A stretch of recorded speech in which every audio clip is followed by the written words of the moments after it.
Hey guys, David here with a recap of the Oregon War. Right off the bat guys, this one was awesome. I mean, if we were making like a war resume, this is the one that would go on like the front page, top of the line. A clan that had 32 wins gave us their best shot, and we still won by 14 stars. That's incredible. Now, it may not be the most stars we've ever had in a war, and it may not be the closest, most epic finish we've ever had to a war, but as far as the quality of opponent we beat, the toughness of their bases, this was certainly our most impressive win. And I don't think we've ever fought a war that we've overshot my prediction quite as much as this one. I mean, every single war there's one or two problem bases that we usually leave off the plan until later. This one had about 8 problem bases, and we were able to 3-star pretty much all of them. And even though the clan we faced this week was way harder than the clan we faced last week, we still did way better against them. If you look, 26 3-starred bases, 4 2-starred, 1 1-starred. And we also equaled our production from last week with 63 attacks used. Again, that's our highest, or tied for our highest that we've ever had, which is awesome. Alright, as we scroll through the war events log here, I want to give a special shout out to Nice Cream, Cheesa, Linz, Bob. They all used either one or both of their attacks for intel reasons towards the end there, and gave up any chance they had at a loot bonus, all for the benefit of the clan. Those attacks are enormously helpful and the clan really appreciates it, so thanks guys. Alright, as far as deciding which attacks go in the recap here, this one was really difficult to decide. There were so many good attacks that probably should be in here. I know Killer had a few, Logan had a few, Reaver, but obviously we could only choose a few, and decided to go with some that had really good fundamentals, really good scouting. So the first up attack was Neo on 5. Alright, now this was a great example of an attack that there's no way would have succeeded without the intel. Only because there's no way for Neo to lure the clan castle. As you can see right here, the defenses extend beyond the clan castle arc, so even with hogs, Neo can't get into the clan castle arc. So Nice Cream's replay showed Neo that he can use goblins to get in there, take out that elixir collector, and get into the clan castle arc. So Neo uses a giant to distract the troops and trigger that mega bomb, and then a series of goblins right here to break the elixir collector and get into the clan castle arc, which releases the dragon. That was a heavily scouted clan castle lure there, probably the most intricate clan castle lure I think I've ever seen, but it got the job done. Obviously there's no way Neo could have succeeded without doing that, and a great example of how the intel really helped us. Alright, now everything else happens pretty fast here, but the biggest threat to Neo's hogs in this one are the king and the queen. So right before he puts in his hogs, he releases his own king and queen with a couple wall breakers and a series of wizards to break all these troops, get into the king and queen's range, and destroy them, or at least grab their attention. As you can see there, he released his hogs. Now, if he can get the king and queen's attention, there's nothing left that's going to get in the way of his hogs. This base can easily be taken by Neo's hogs. He's got enough.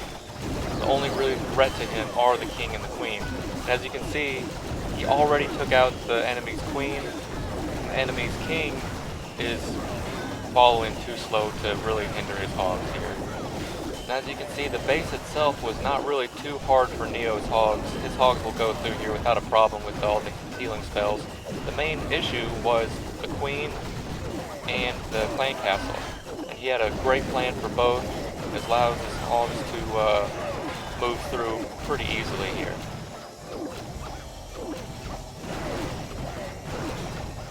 Really even speed up the video here because there's nothing stopping Neo at this point.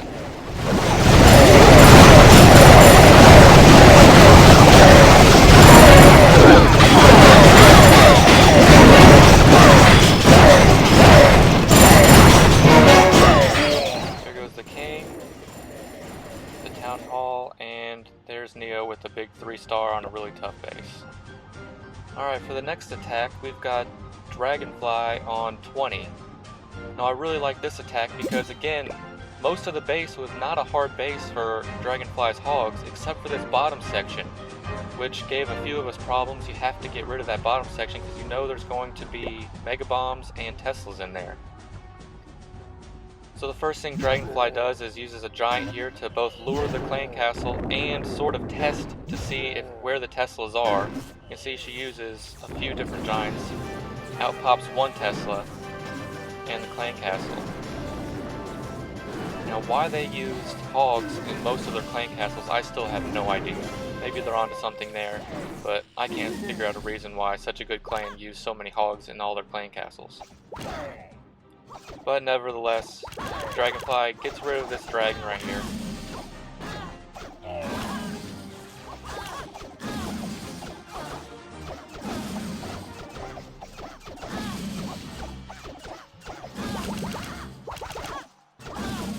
Not really a whole lot of room to get rid of the dragon, so she can't really spread out her archers as much as she'd like, but now she's going to bring in her hogs from the top, and that's probably the most efficient way, but still she's got to worry about the Mega Bombs and Teslas in this bottom section.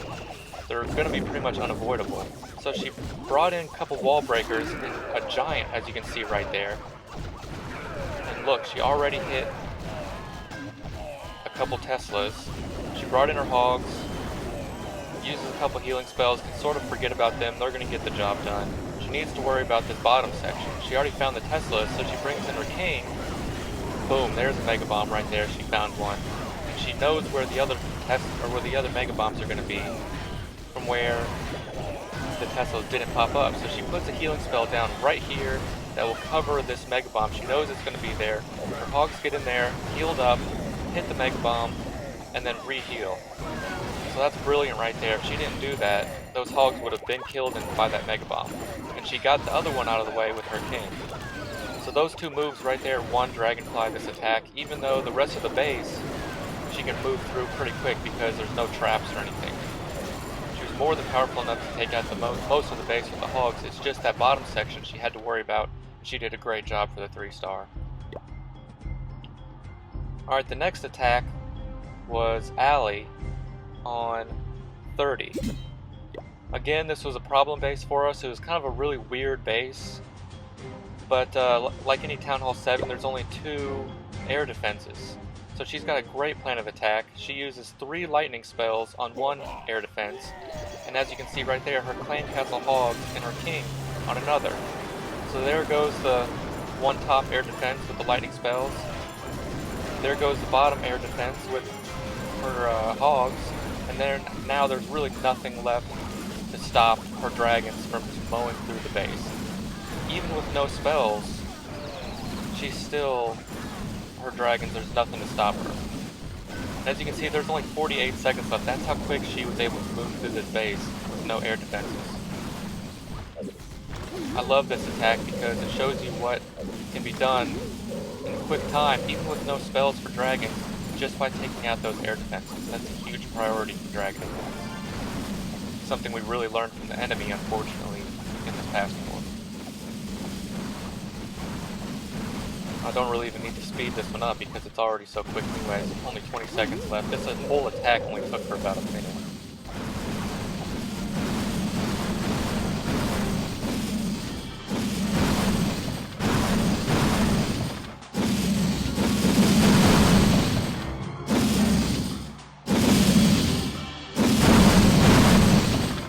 Big 3-star for Allie there.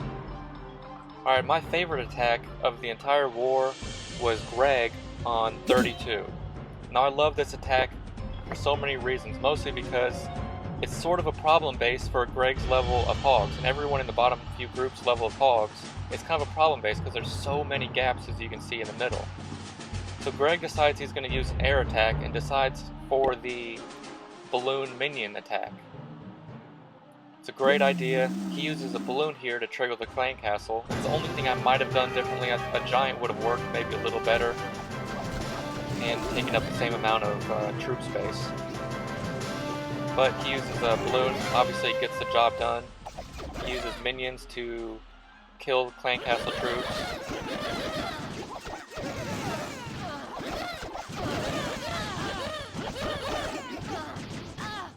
Again, it's all about the preparation and the scouting and the plans for the different things that will be the biggest harm to you.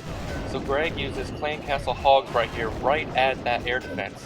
They take out that one defense and then go to the air defense right there and end up getting it done. It takes them a while, but they end up getting it done. Now he's got nothing else he can really use on that other air defense, so he's just going to have to leave it. But because he got that one out of the way, it bought him enough time. So he brings in his balloons first with the rage spell, following up with dragons to clean up everything else behind. Now again, that's just perfect strategy. Use the rage spell in the very beginning to get his balloons through. Heal spell in the middle. You see a lot of people that just use 3 rage spells, but Greg's healing spell really helped him out a lot here. As you can see, he got that air defense taken out pretty quick. His dragon's really cleaning up everything behind. And the last rage spell to finish the job. Now as far as his spells and his fundamentals, how he got rid of the air defense, where he started the balloons, this was as close to a perfect attack as we've had this war. This is my favorite attack of the war.